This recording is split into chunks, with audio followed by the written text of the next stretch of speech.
Continuando con esta tercera parte de nuestra clase de dinámica 2, habíamos terminado de ver el roce y íbamos a introducir una nueva fuerza, ¿ya? Esta fuerza es la fuerza de tensión y es una fuerza que aparece en las cuerdas o en los cables, como por ejemplo este que está aquí en la figura. En este diagrama tenemos un bloque de masa M que está siendo sostenido por una mano, ¿cierto?, a través de una cuerda.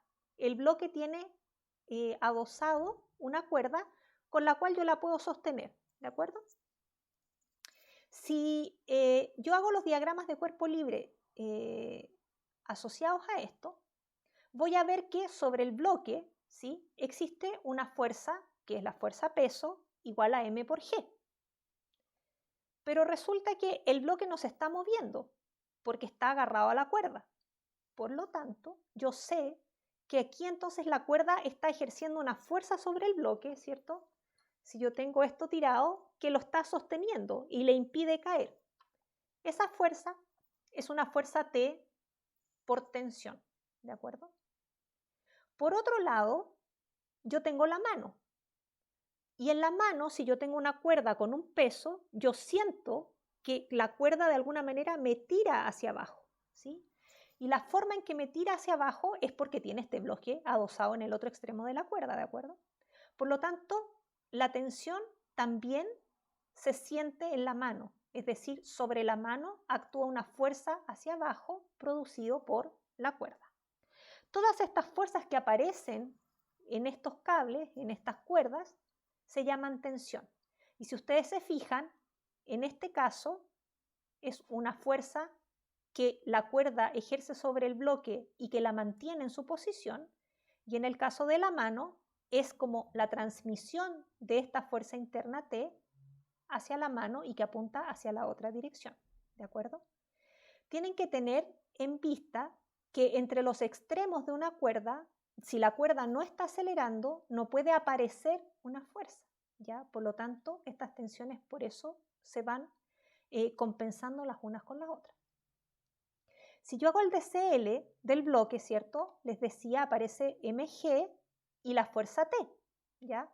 Y si está en reposo, se tiene que cumplir que la sumatoria de fuerzas en ese eje sea 0. Por lo tanto, la tensión que está en el eje positivo, y por eso aparece como positiva, menos el peso, que apunta hacia el otro lado, ¿cierto?, debe ser igual a 0. Por lo tanto, la tensión será igual a m por g.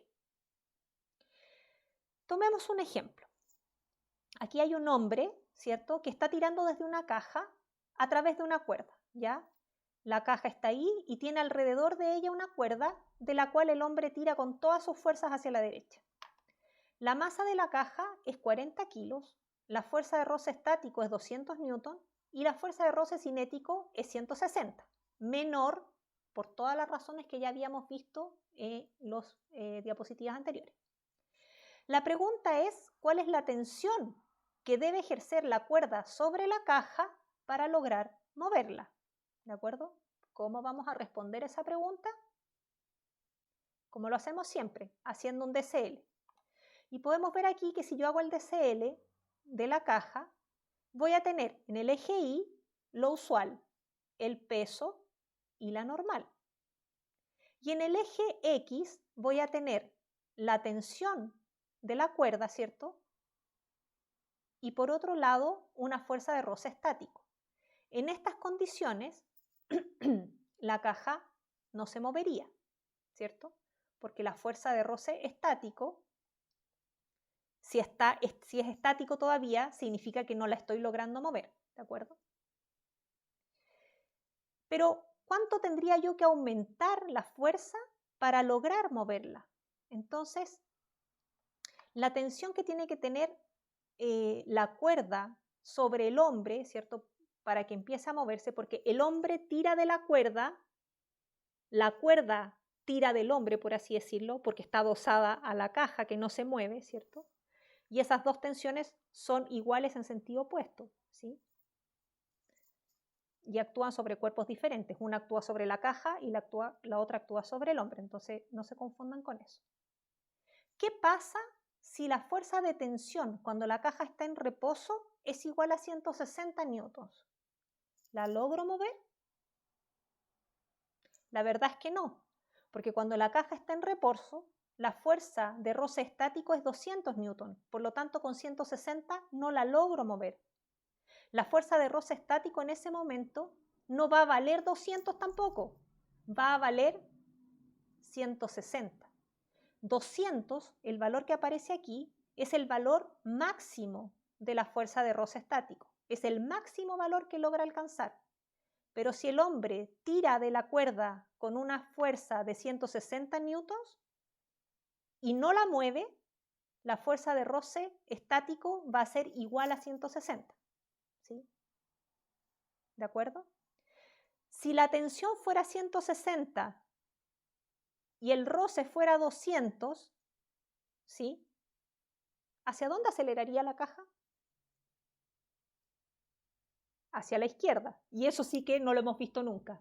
Que una persona esté tirando una cuerda con una caja y la caja de pronto empieza a acelerar para el otro lado. Eso no ocurre, no existe, ¿ok? Ojo con eso, que a veces en los cálculos uno se marea y aparecen esas cosas que no tienen sentido. Entonces, ojo con eso. Por lo tanto, este es un valor máximo, ¿de acuerdo? Si la tensión es 160, la fuerza de roce estático será 160 y yo no lograré mover la caja. ¿Qué pasa si ejerzo una fuerza mayor a 160 pero menor a 200? Todavía no logro moverla. No logro moverla porque la fuerza de roce estático máxima es 200. Por lo tanto, yo puedo aumentar la fuerza con la que tiro de la caja hasta 200. ¿Sí? Y la respuesta del roce va a ser 200. Le aplico 180, la fuerza de roce, 180. 190, la fuerza de roce, 190. Le aplico 200 y voy a ahí llevar al límite la fuerza de roce estático hasta sus 200. Aplico 201 newton y la caja empieza a moverse y el roce ya no va a ser más estático, va a ser cinético y va a ser ahora igual a 160 newtons. ¿De acuerdo? Por lo tanto, para que se empiece a mover, para lograr moverla, yo tengo que vencer el roce estático. ¿Sí? Una vez que la caja empieza a moverse, cuando ya está en movimiento, el hombre puede disminuir la fuerza hasta 160 para mantenerla en movimiento. Y ojo, que si la caja ya está en movimiento y yo disminuyo la fuerza con la que tiro hasta 160, la sumatoria en el eje X va a quedar igual a 0 y la caja se va a seguir moviendo a velocidad constante, porque la aceleración va a ser 0, pero la caja ya se estaba moviendo, por lo tanto va a seguir moviéndose con la velocidad con la que traía. ¿De acuerdo? Tenemos entonces nuestra misma caja. Si el hombre logra, que es lo que discutíamos recién, mover la caja e inmediatamente después continúa con una fuerza de magnitud 190, es lo que acabábamos de discutir, yo veo mi diagrama de cuerpo libre, veo que en el eje Y la sumatoria de fuerzas es igual a 0 y que en el eje X resulta que la sumatoria de fuerzas en X va a ser la tensión menos la fuerza de roce cinético y eso es 160 menos 160, igual a 0. Por lo tanto, la aceleración en X, tal como conversábamos, va a ser 0 y la velocidad en X, por lo tanto, va a ser constante.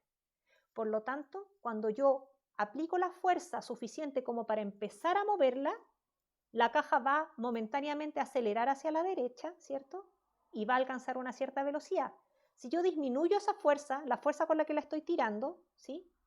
Hasta 160, va a desaparecer las fuerzas en X. La sumatoria de fuerzas en X se va a hacer 0, ¿de acuerdo? Y por lo tanto la aceleración en 0 va a hacer que la velocidad en ese eje sea constante, ¿de acuerdo? Y que el cuerpo entonces esté en un reposo dinámico. Por lo tanto, la caja se mueve a velocidad constante si la fuerza con que el hombre está tirando baja a 160, ¿sí? ¿Qué pasará? ¿Cuál es la magnitud del cable en esa situación? Bueno, 160, porque el hombre tira con 160 a través de la cuerda, ¿de acuerdo? Por lo tanto, la caja siente la fuerza que está ejerciendo el hombre sobre la cuerda a través de la cuerda, por medio de estas fuerzas de tensión que estábamos introduciendo. ¿Qué pasa, chiquillos, si cuando yo logro mover la caja, ¿cierto? Tengo que aplicar una fuerza de un poquitito más de 200, ¿cierto? Eso ya lo habíamos discutido. La caja empieza a moverse. Yo bajo la fuerza con que la estoy tirando a 160, ¿sí? Y entonces queda velocidad constante. ¿Qué pasa si yo bajo la fuerza a 100, por ejemplo? ¿Qué pasa si empiezo a tirar la caja ya no con 160, sino que con 100 newtons?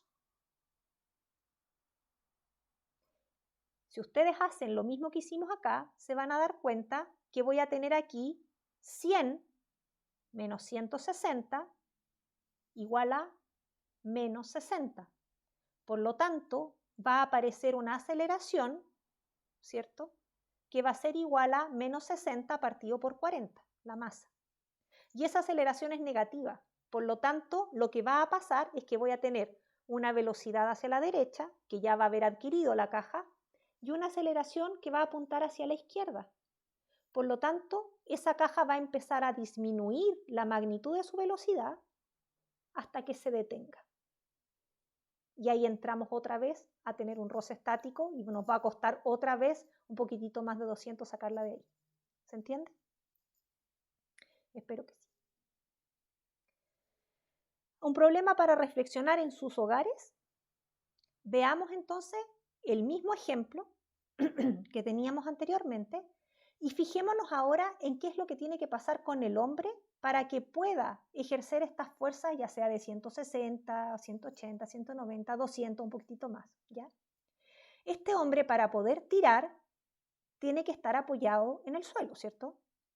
Se apoya con sus pies y tira de la caja. La pregunta que está planteada es: ¿de qué magnitud tiene que ser la fuerza de roce estático entre los zapatos del hombre y el piso para que él pueda ejercer una fuerza de 200 newtons sobre la cuerda? ¿Ya? ¿De qué magnitud deberá ser esta fuerza de roce estático? ¿Y por qué estático y no cinético? ¿Sí? Entonces les dicen, ¿cierto?, que para poder responder a esto, se den cuenta, chicos, que al hacer la fuerza el hombre sobre la cuerda para tirar, él está de alguna manera empujando el suelo, ¿ya? Cuando yo quiero sacar algo, quiero tirar algo, ¿sí?